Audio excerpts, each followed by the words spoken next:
KCAU 9 News, Siouxland proud. Good evening and thank you for joining us. I'm Rebecca Pryor. The future of Iowa's iconic statewide bike ride has been threatened. This after the director of RAGBRAI not only resigns, but begins organizing a competing Iowa bike race. That's our top story.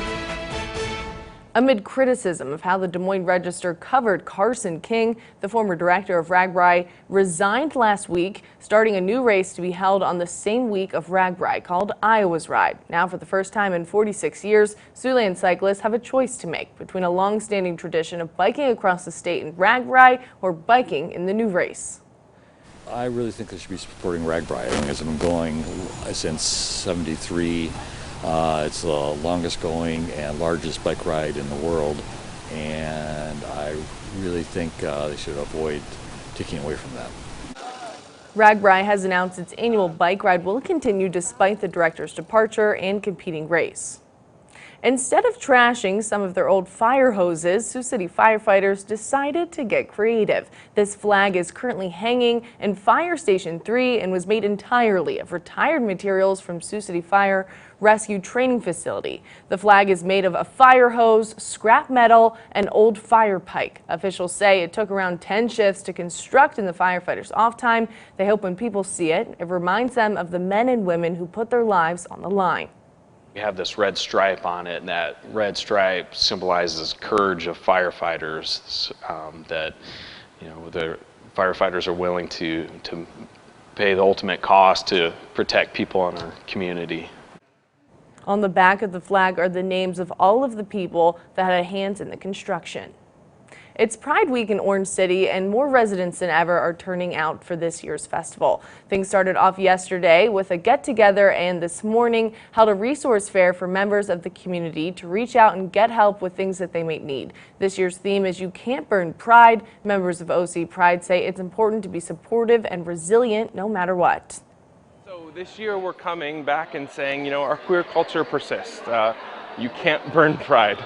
So I hope that people can feel loved, feel welcome, and get some mom hugs as well. It's all a family event. Coming up tomorrow morning, the group will be hosting their annual brunch at Four Brothers at Lamar's. A mother and daughter separated for nearly 6 decades were recently reunited in Omaha with the help of modern technology. Pam Murphy was given up for adoption when she was a baby in Germany. She grew up never knowing her biological family. The key records had been around for a long time, but they were in a foreign language. Then, after looking for 30 years, it took Google Translate 5 minutes to reveal a name. You spend your whole life, I did personally, wanting to always know where I came from, or just like a part of my history, and just always having a hole in my heart. Like as soon as I talked to her that day, a huge hole in my heart filled, and I was honestly just really thankful to God, really genuinely. Getting to know each other nearly 6 decades later, the family spent time sharing photos, exchanging gifts, and laughs. Fall means the start of hunting season, and pheasant hunting kicks off this weekend in South Dakota. It's opening weekend in the state that draws more than 100,000 out-of-state hunters each year. Game wardens are reminding hunters to follow rules such as keeping the small game license on you and sticking to the limit of 3 birds per day. Hunters also have to stay 360 feet away from homes and livestock. As for safety, the DNR says there's one thing every hunter should have. It's highly recommended to wear blaze orange or fluorescent orange. If you're hunting tall grass or cornfields, you want to be as visible as possible to other hunters. Last season, hunters spent over $132 million in South Dakota, with the average out-of-state hunter spending up to $5,000 between hunting gear, equipment, and lodging. We're now joined by meteorologist Caitlin Lohr. I'm sure a lot of out-of-state hunters hoping for clear skies this opening weekend. Are they going to have any luck? Today might have been the best day to go out because we have a cold front moving through tomorrow, and it's going to be kind of rainy, that kind of fall rainy day. So if you're into that, look forward to that. Here's a current view outside of the KCAU-9 studio where we have been seeing a bunch of feathery friends come and go out there. Here is one right now. I think I've been calling him Mario all day today. This view of our bird friends is brought to you by the Port Neal Welding Company. Temperatures, it is a beautiful fall day out there with temperatures right now at 65 in Sioux City and Wayne, 63 in Cherokee, Storm Lake, and Orange City, and about 64 right now in Lamar's.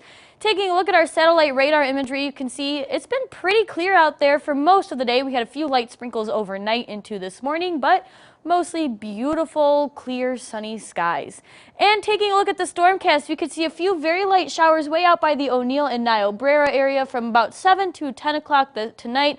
Then we're going to be pretty dry and clear, but we're going to see an increase in clouds overnight with some scattered showers moving in between 7 and 8 o'clock tomorrow morning. Then they're going to become more prominent and go through most of the day. These showers will be fairly light and spotted. Then here's that cold front going to come through. It's going to be starting in Vermilion and Wayne about 4 o'clock, making its way into Sioux City by 6 o'clock tomorrow evening. And as that continues east, it's going to reach the Storm Lake areas by about 8 o'clock tomorrow night. And that's going to linger into the overnight hours with some rain lingering into Monday. 43 for the low tonight. We're going to see that increase in clouds and light winds. Then tomorrow we have that cold front coming through, but we're still going to have a high of 59. It's also going to be a little windy out there with gusts up to 35 miles an hour. And don't be alarmed if you hear a rumble of thunder or two. And here's a quick look at your 9-on-9 forecast for the week ahead. 59 with windy and rain tomorrow. Then Monday's going to be even windier than tomorrow with a high of 51. Then after that, we are going to have a beautiful fall, pleasant week ahead with highs in the 50s, except for Thursday. That's going to be our coldest day with a high of 47. Then we'll warm back up to the 60s by Saturday and then drop back down to the 40s by the start of next week.